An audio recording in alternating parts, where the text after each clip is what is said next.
ओम जी नमस्कार। आपका बहुत बहुत स्वागत है आपके अपने चैनल वैद्य विशाल जौहरी में। आज जो बात करेंगे उससे पहले आपको बता दूं, दिवाली की सफाई की हम बात कर रहे हैं। पिछली वीडियो में मैं आपको दिवाली की जो शुरुआत करनी है सफाई से, तो जो सफाई शुरू की आपने वाहन की, अपने किचन की, और किचन में क्या क्या चेंजेस करने हैं, बर्तन वगैरह टूटे फूटे सब चेंज करने हैं, उसके बारे में मैंने आपको विस्तार से थोड़ा सा समझाया था।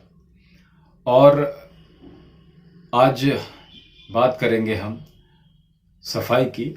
आज सफाई सबसे पहले किसकी? अपने मन की। जी हाँ, आज सफाई कीजिए अपने मन की। गुस्सा, फ्रस्ट्रेशन, द्वेष, ईर्ष्या, ईगो, कपट, छल, असंतुष्टि, इन सबको निकाल कर बाहर रख दीजिए। दिवाली की हार्दिक शुभकामनाएं आप सभी को। सबसे पहले करनी है अपने पर्स की सफाई। जी हाँ, मन की सफाई तो बहुत ज़रूरी है, लेकिन अब जब हम दिवाली की सफाई की बात करते हैं तो हमें सबसे पहले अपने वॉलेट, अपने पर्स की सफाई करनी है। पर्स में किसी किसी के विजिटिंग कार्ड पड़े होते हैं, न जाने किस किस के पड़े होते हैं। उन सबको हमने जब यूजलेस हैं उसको हमने बाहर फेंक दीजिए, और अगर काम के हैं तो पर्स में से निकाल के आप किसी उचित स्थान पर उसको रख दीजिएगा। किसी की फोटोज पड़ी होती हैं तो पता नहीं क्या क्या अटरम शटरम पड़ा होता है, कभी कुछ लेके रख देते हैं, खुद याद ही नहीं रहता उसमें। लाते हैं, कोई चीज़ मिली काम की, उसमें हमने पर्स में डाल दी, है ना। हमने पर्स में क्या क्या रखा है? तो सबसे पहले, पुरुष हो या महिला, आप सबसे अपने पर्स को साफ कीजिए। और पर्स यदि कटा फटा है, सिलाई कर रखी है, उधड़ गया है, घिस गया है, फेडेड हो गया है, तो आप उसको तुरंत फेंक दीजिए। और अगर आप धनतेरस पर उसको, धनतेरस वाले दिन उसको आप नया ले आइए।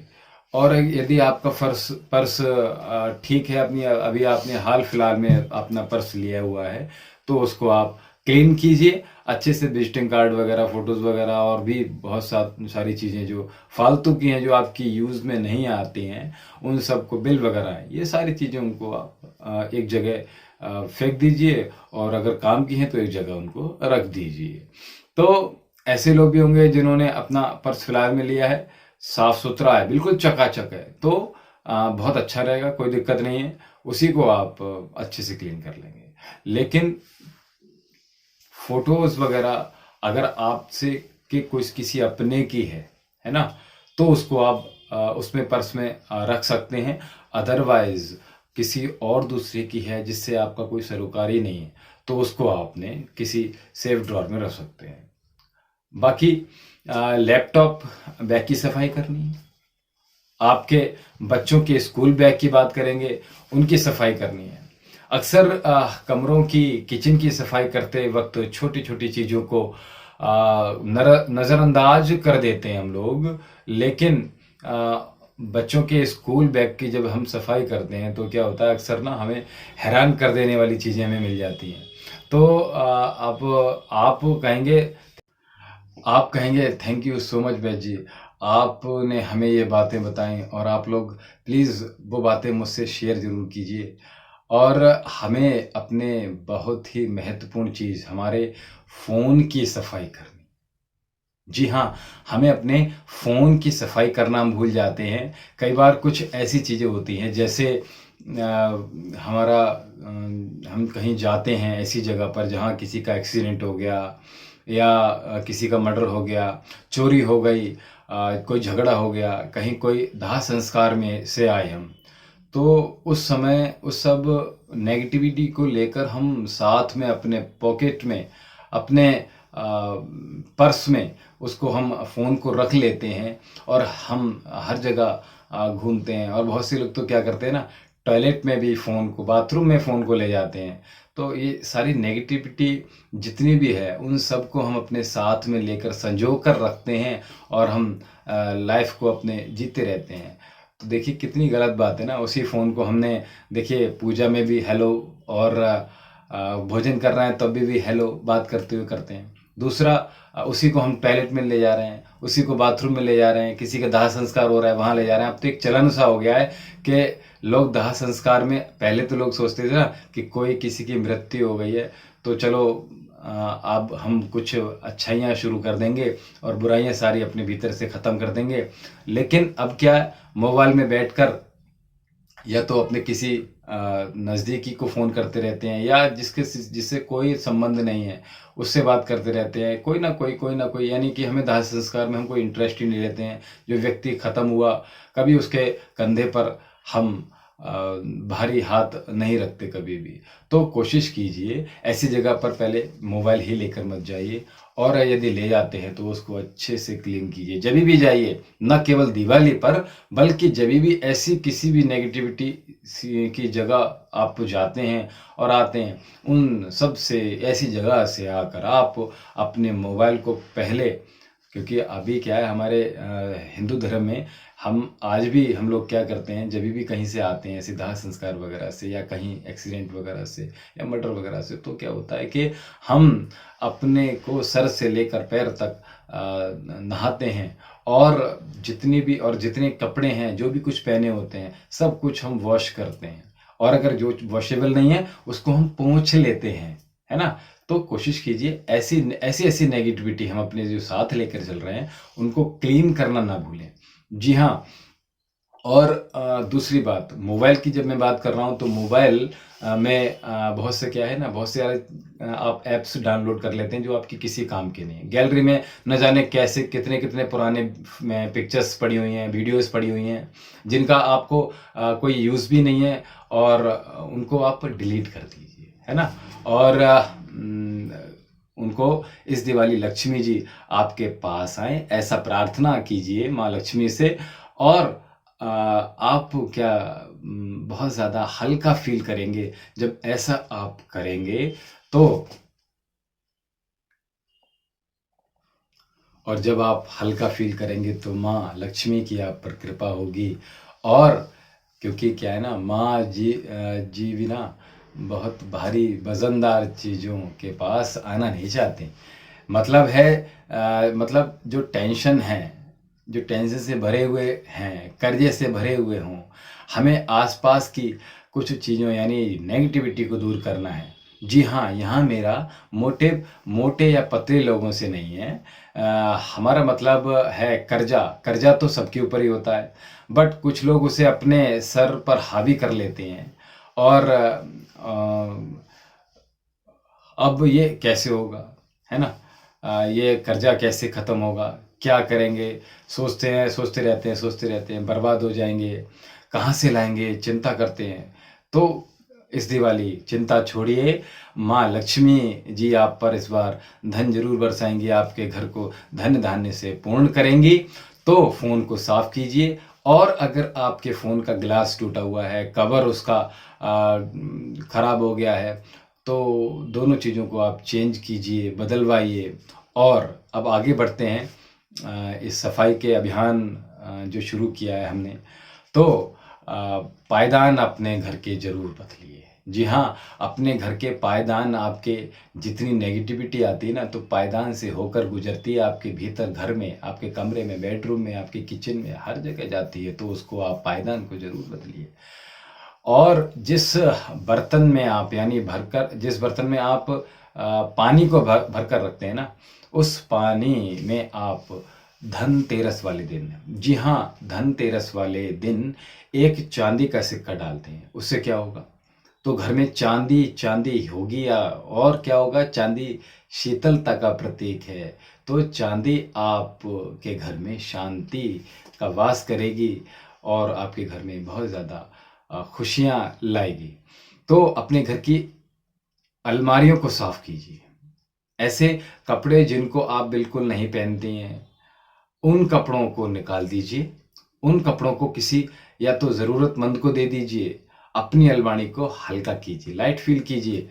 और तिजोरी में लाल रंग का कपड़ा, मैं आपसे बता रहा हूँ, आपकी सेफ में तिजोरी होगी।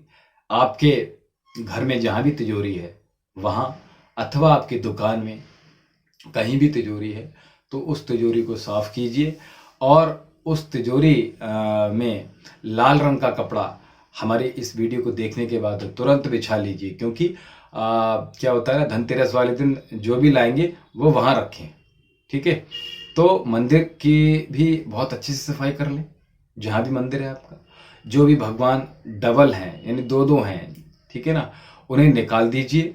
और जो भी भगवान टूटे फूटे हैं उन्हें निकाल दीजिए। कोई कैलेंडर कटफट रहा है, कोई खंडित है, उस सब को एक बॉक्स में भरकर किसी भी नीम या पीपल के पेड़ के नीचे रखवा दीजिए। हमेशा आपके घर में दो गणेश जी, दो लक्ष्मी जी होते हैं। जी हाँ, मैं आपसे बिल्कुल ठीक कह रहा हूँ। अपने घर में दो गणेश जी और दो लक्ष्मी जी होती हैं। एक तो परमानेंट आपके घर में रखते हैं आप मंदिरों में, और दूसरा हम एक मिट्टी के लाते हैं। देखिए, मिट्टी के जब भी लाएंगे आप, तो याद रखिए कि हमने अपनी ये पाम है, ठीक है, इससे बड़ी हम लक्ष्मी गणेश जी को की मूर्तियों को नहीं लाएंगे। ठीक है, और हर साल धनतेरस पे बदलते हैं जिन्हें, ठीक है, मिट्टी वाले हैं उनको हर बार हम चेंज करते हैं, बदलते हैं। लेकिन उनका साइज मैंने बताया कि हमारी जो पाम है ना, इससे बड़ा नहीं होना चाहिए। सबसे महत्वपूर्ण है कि हम अपने घर की छत को अच्छे से साफ करें, और साफ करके धुलाई करें, और उस पर इत्र वगैरह, खुशबू वगैरह अच्छे से छिड़कें। सर पर आपका बहुत ज़्यादा जो माइंड में बहुत ज़्यादा बॉदरेशन चलता रहता है ना, वो भी बहुत ज़्यादा लाइट हो जाएगा। ऐसा करने से सर पर बोझ होगा तो मालिक कभी उन्नति नहीं कर सकता। इसलिए आप अच्छे से अपने घर को साफ कीजिए, और अपने ड्राइंग रूम को साफ कीजिए, बहुत अच्छे से सजाइए, कोई भी लाइटों से सजाइए। और यदि कोई लाइट वगैरह, कुछ झलर वगैरह आपकी टूटी फूटी हैं, खराब हैं, तो उनको सही कराइए। यदि सही नहीं हो पाती तो उनको चेंज कर दीजिए, नई लगाइए। और आपने क्या करना है, आपने आपके घर की जितनी भी घड़ियां हैं उनको सबको एक सा कीजिए। किसी में आगे पीछे कर लेते हैं ना, ये थोड़ा सा ठीक नहीं है। और हमारी घड़ी अगर बंद है कोई सी भी, तो उसको आप करेक्ट कीजिए और उनको सही करवाइए, उनको रिपेयर करवाइए। ठीक है, उनको बदलवाइए। और अगर रिपेयर हो सकती है तो संभव, ठीक है, कोई दिक्कत नहीं है। और अगर नहीं रिपेयर हो पाती है तो उनको बदलवा दीजिए। और इस क्रम में हम आगे बढ़ते हैं। इस क्रम में और क्या करेंगे, अपने घर के जितने भी पुराने, जो आप यूज नहीं करते, फटे पुराने कपड़े और जूते चप्पल टूटे फूटे हो गए हैं, बर्तन टूटे फूटे हो गए हैं, मैं पिछली वीडियो में बर्तन के बारे में बता चुका हूँ। तो और बेकार के चार्जर्स हैं जो आपके यूजलेस हैं। क्या होता है ना, कभी कभी हम संभाल कर रख लेते हैं टूटे फूटे चीज़ों। मोबाइल फ़ोन बंद पड़े हैं, खराब हो गए हैं। म्यूजिक सिस्टम आपका खराब हो गया है, नहीं अच्छे से काम कर रहा है। और इलेक्ट्रॉनिक्स आइटम जो भी आपके हैं, पंखा है, कूलर है, फ्रिज है, एसी है, टीवी है, जो भी चीज़ें हैं, वो ऐसी चीज़ों को आप, अगर वो रिपेयर हो सकती हैं तो उनको रिपेयर कीजिए।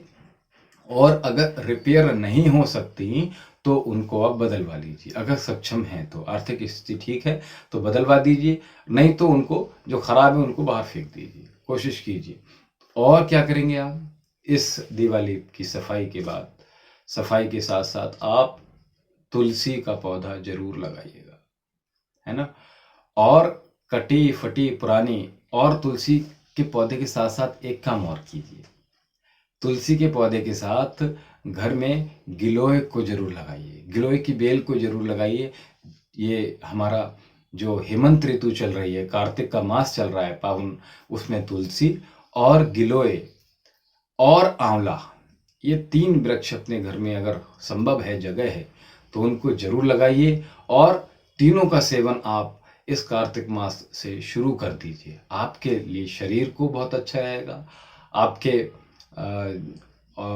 जो बल है उसको बढ़ाएगा, रोग प्रतिरोधक क्षमता को अच्छा करेगा, ये बहुत अच्छा रहेगा। पूरे घर में आप एक काम और कीजिए, हमारे गौ माता, अगर संभव हो सके किसी की यहाँ, तो गौ माता को अपने घर में लेकर आइए। और यदि संभव नहीं है तो जिनके यहाँ अगर पोछा लगता है, जिनके यहाँ लीपा जाता है, वो गौ माता के गोबर और गौमूत्र से पोंछा पूरे घर को लीपिए। और अगर लिपाई नहीं हो सकती है तो क्या करेंगे आप, हम गौ माता के गौमूत्र से उसको हम पूरे घर में आज से लगातार हम पोंछा लगाना शुरू कर दें। तो आप क्या करेंगे, पोंछा जरूर लगाना शुरू कर दीजिए। और क्या करेंगे, बहुत ज़्यादा बढ़िया रहेगा, आपको जितनी भी पॉजिटिव एनर्जी है वो आपको मिलती रहेगी। जो भी बलाएं हैं ना, उनसे दूर गौ माता रखती है। तो गौ माता का हमने संग नहीं छोड़ना है, उसका हमने साथ हमेशा रहना है। गौ माता के, गौ माता को साथ में रखना है। और क्या करना है, हमने लोमान का धुआं देना शुरू कर दीजिए। लोमान पूरे घर में दीजिए। जब भी पूजा करें आप, तो अभी नहीं, अभी से शुरू कर दें। और दिवाली के बाद भी आप प्रतिदिन करेंगे तो आप के घर में पॉजिटिव एनर्जी और बहुत ज़्यादा खुशियाँ आपके घर में और ज़्यादा फलेंगी फूलेंगी। और एक काम कीजिए, अभी दिवाली का टाइम चल रहा है तो रंगोली बनाना है आपको। तो रंगोली बनाने की जो भी तैयारियां हैं वो जरूर कीजिए। और आप यदि संभव हो जाए तो कोशिश कीजिए उस रंगोली में आटा जरूर मिलाइए। जी, रंगोली में थोड़ा आटा जरूर मिलाइए। तो आई होप आप सबको ये मेरी जो जानकारी है, जो वीडियो है, आपको बहुत ज़्यादा पसंद आई होगी। तो यदि पसंद आई है तो कोशिश कीजिए मेरी इस वीडियो को बहुत ज़्यादा लाइक कीजिए, शेयर कीजिए, कमेंट्स कीजिए। जी हाँ, आपके कमेंट्स की मुझे बहुत ज़्यादा मुझे अप्रिशिएशन मिलता है, बहुत ज़्यादा अप्रिशिएट करते हैं। तो कमेंट्स ज़रूर कीजिएगा और शेयर ज़्यादा से ज़्यादा कीजिए फेसबुक पे, इंस्टाग्राम पे, व्हाट्सअप ग्रुप्स में। आप जिसको कहते हैं ना, कर भला तो हो भला, लास्ट वीडियो में मैंने बताया था। तो आपका भी भला निश्चित होना है। आज चलिए, मुझे आप आज्ञा दीजिए। ओम जी।